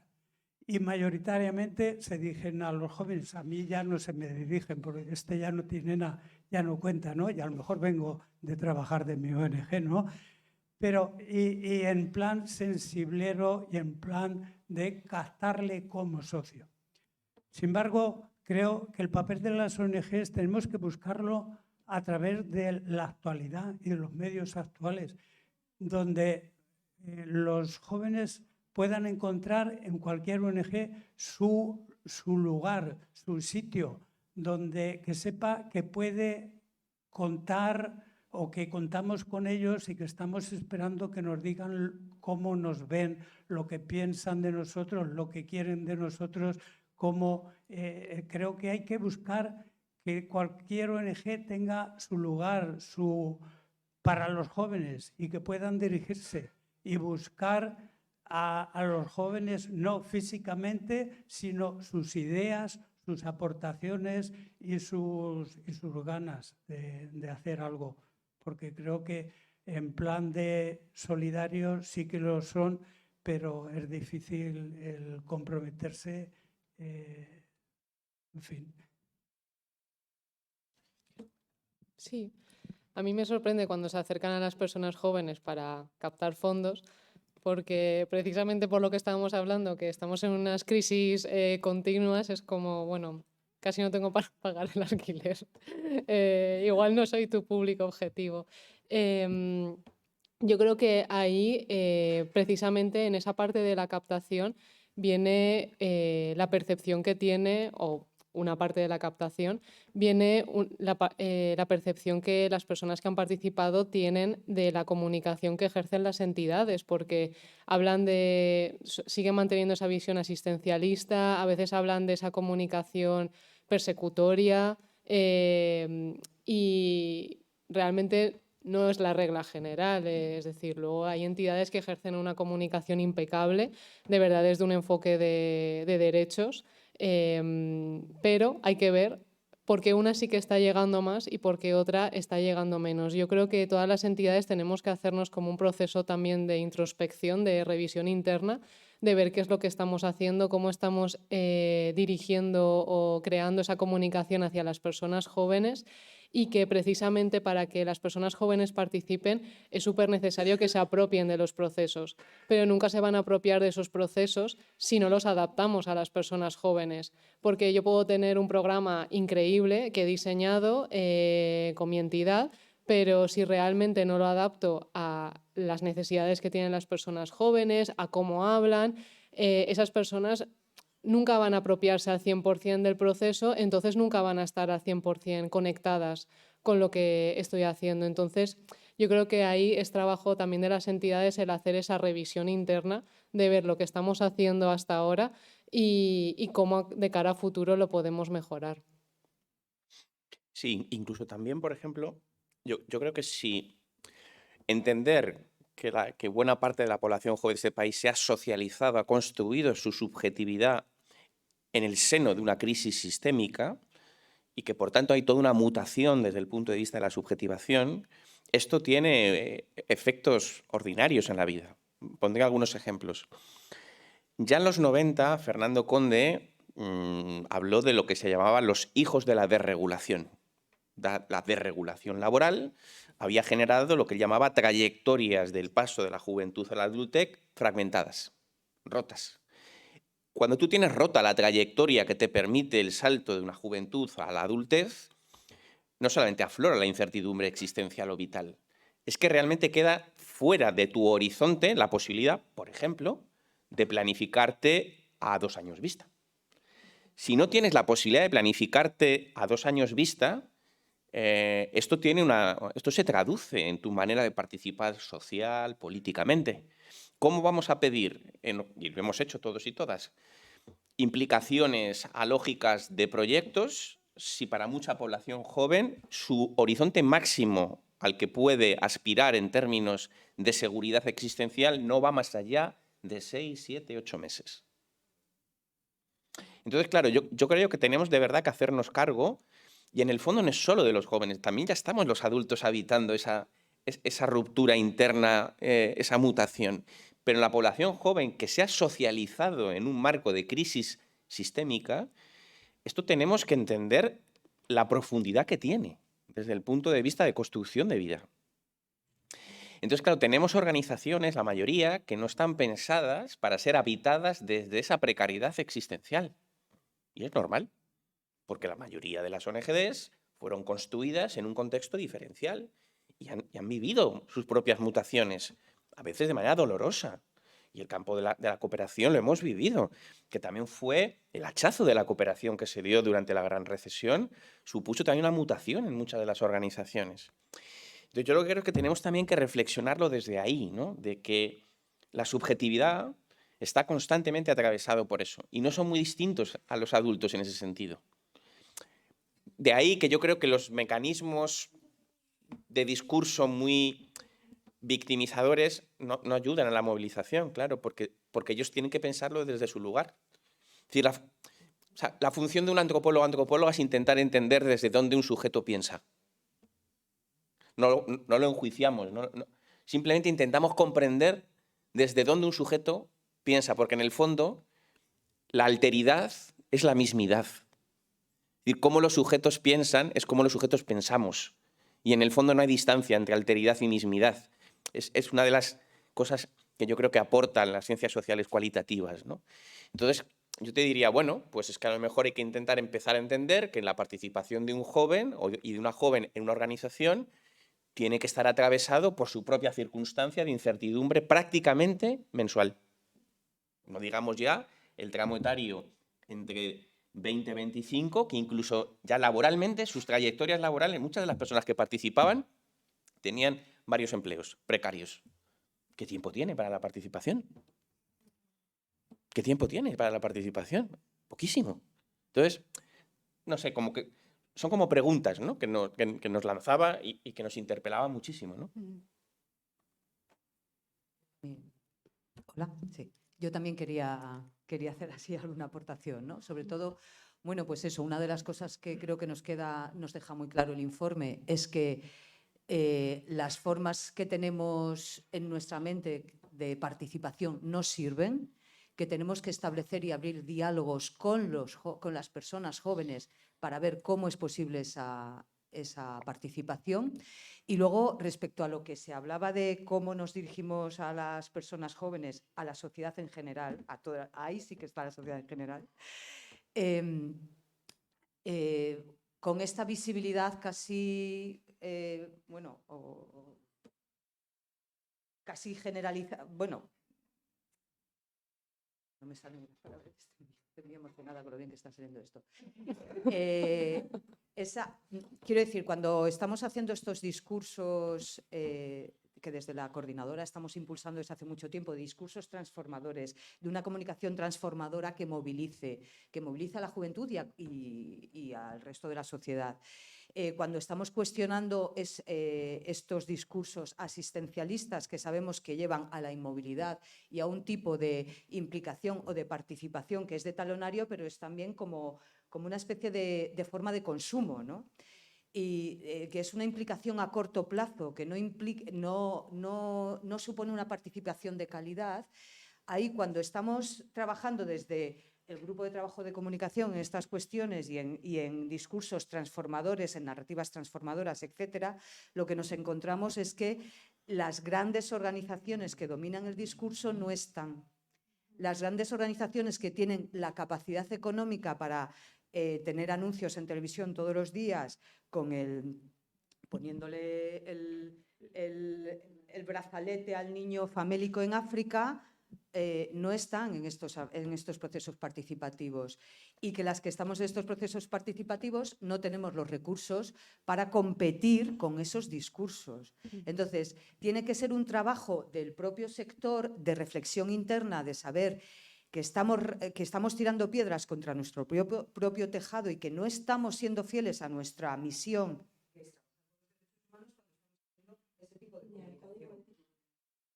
Y los códigos éticos. Entonces, esas reflexiones de dónde están los recursos, qué trabajo hay que hacer interno de participación dentro del propio sector.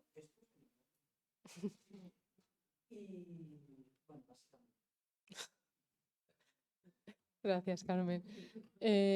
Sí, yo creo que ahí en ese proceso de diálogo es súper importante, y a raíz de lo que ha salido en el estudio, que sea un diálogo de joven a joven. Es decir, evidentemente el sector social no podemos decir que está súper envejecido, obviamente, pero bueno, a ver, hay una... es verdad que en las entidades pues muchas veces faltan personas jóvenes, y es cierto que todos estos procesos pues obviamente llegan mucho más si quien te los está contando es una persona joven que tiene tu mismo lenguaje, que a lo mejor una persona que viene con un discurso trabajadísimo pero que no entiendes ni papa de lo que te está diciendo. Entonces, ahí es súper importante que promovamos que sean los jóvenes quienes lideren esos procesos de diálogo. Y si no hay alguna pregunta más, una más. Y ya creo que cerramos, ¿no? Porque son las 2 y nos van a echar. Hola, ¿se escucha? Bueno, primero decir que es difícil decir algo porque nos hemos quedado...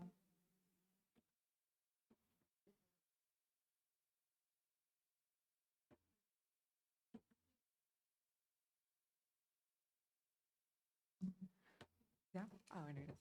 Sí, es que me siento rara. Bueno, a mí que no me da vergüenza hablar en público, no sé, estoy muy emocionada también porque...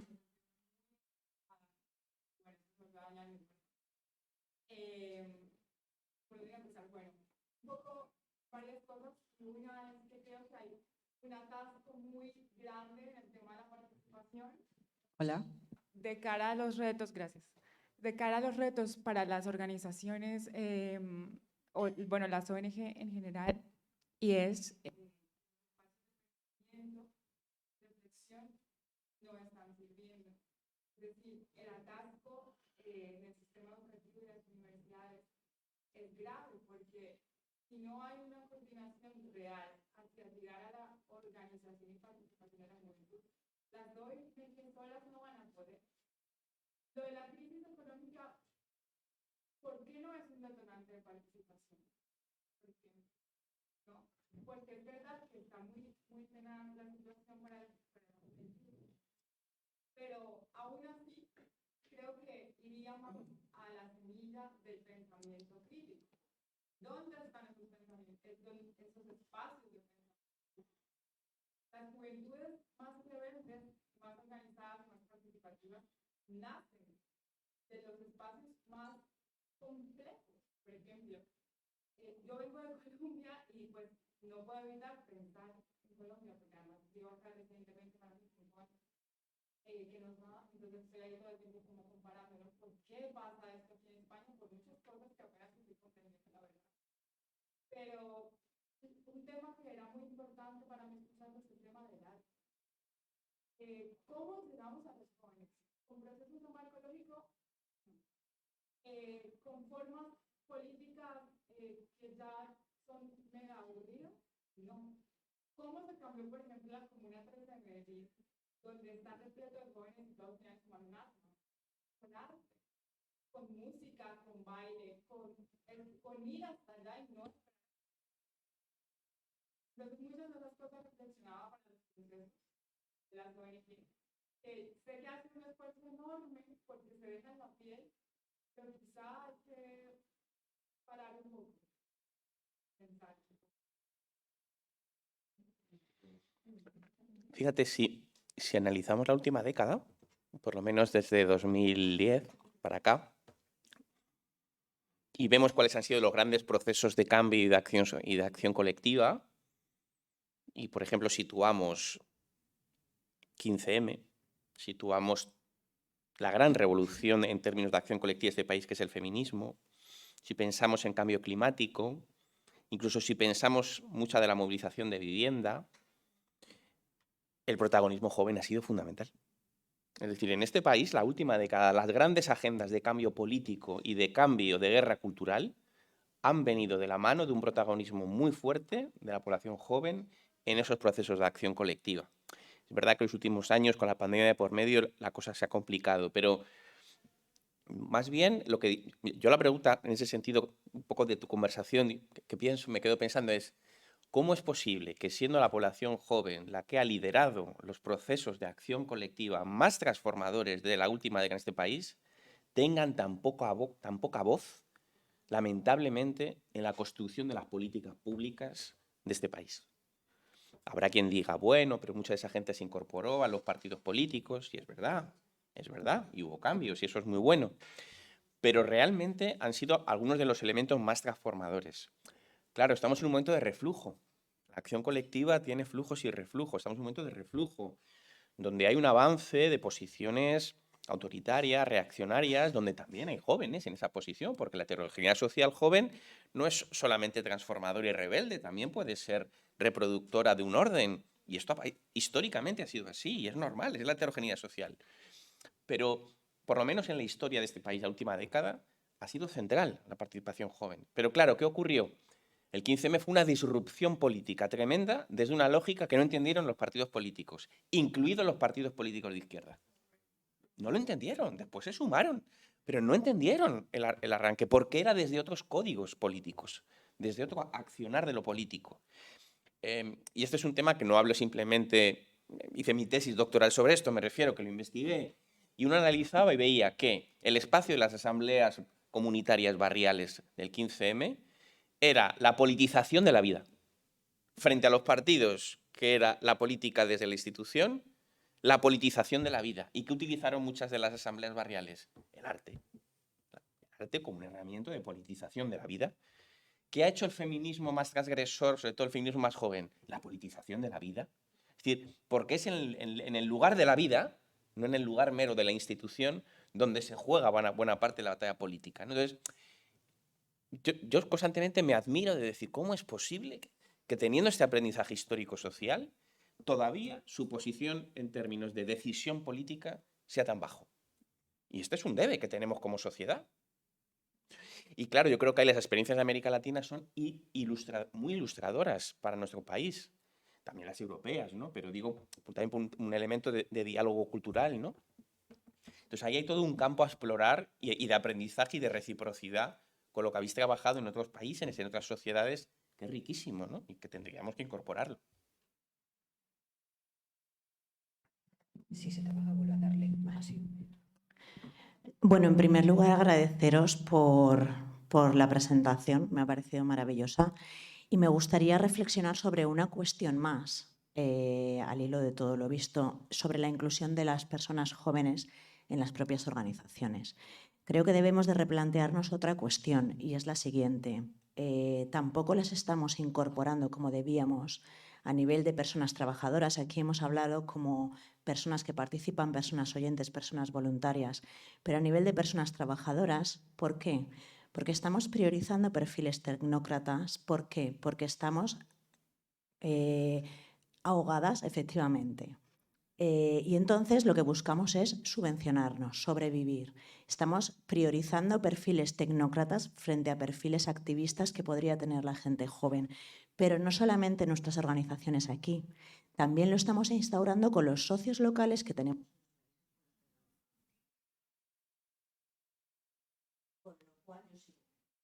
Con lo cual nos estamos alejando de los movimientos sociales y de ese enfoque de juventud también en los países con los que colaboramos. Y es algo que debemos de recuestionarnos.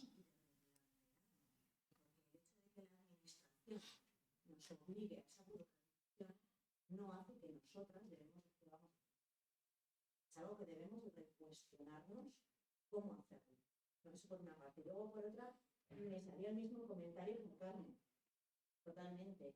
Yo muchas veces pienso, por ejemplo, en el caso de la Coordinadora Valenciana de UGDs, somos más de 100 y con petos hay 3 y son las que se ven.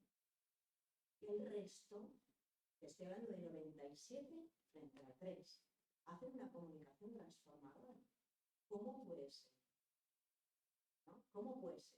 Hay algo que está haciendo que no lleguemos y eso es lo que tenemos que cuestionarnos. Yo simplemente por el primer punto que estabas tratando, Cristina, totalmente de acuerdo.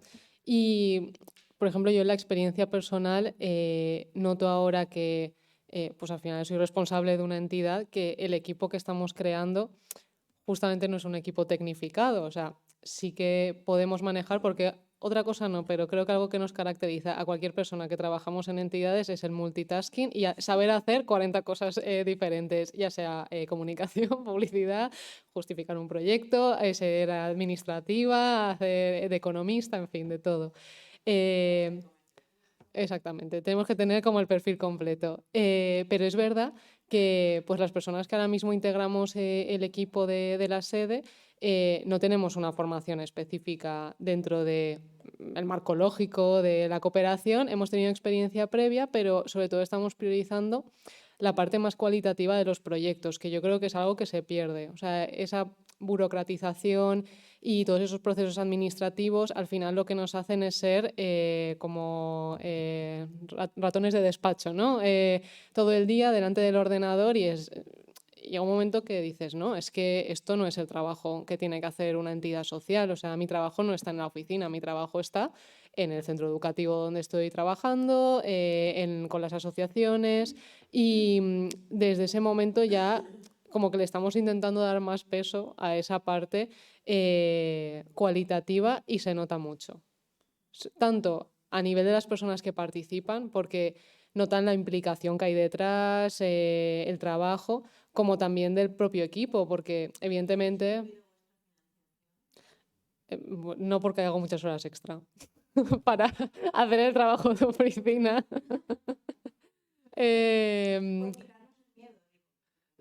No, pero es verdad. Pero luego también yo creo que hay que romper el miedo a pensar que una persona joven que se incorpora, que a lo mejor no tiene formación específica en gestión de proyectos, vaya como a perjudicar al equipo, porque, bueno, yo lo estaba diciendo antes, yo cuando empecé a trabajar en el sector social no tenía formación específica en llevar proyectos, pero se me dio la oportunidad y gracias a que hubo personas que de verdad estaban interesadas en apostar por un perfil joven y que se sentaron a mi lado y dijeron, vamos a hacer un presupuesto juntas. O sea, tenemos mucha capacidad de aprendizaje.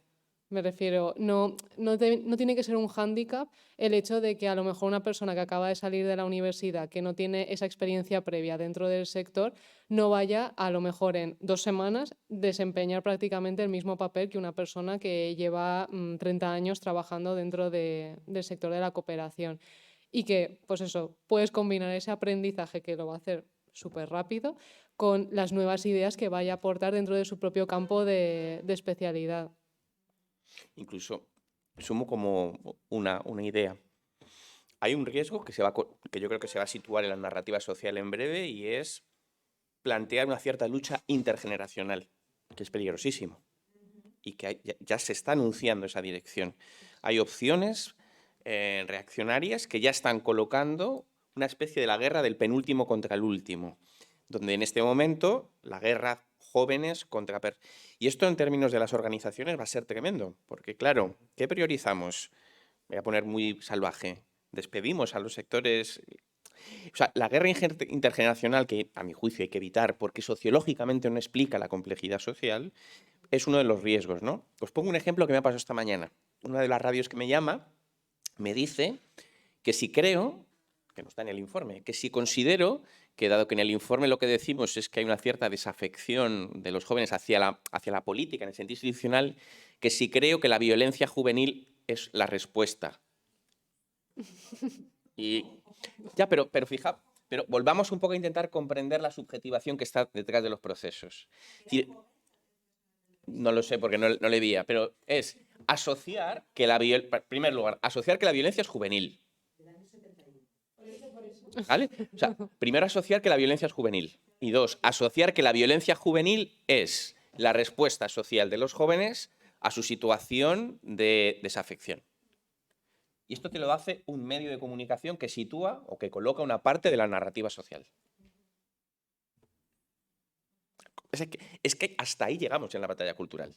O sea, claro, si tú lo llevas a guerras intergeneracionales, estoy convencido que durante el próximo año electoral vamos a vivir de una manera descarnada la guerra del penúltimo contra el último, y más en un contexto de estructuralización de una crisis de precios.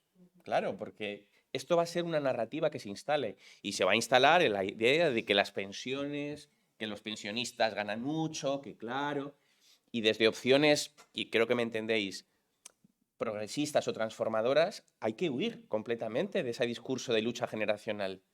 Hay que huir porque hay que construir desde otro lugar de composición social, no de...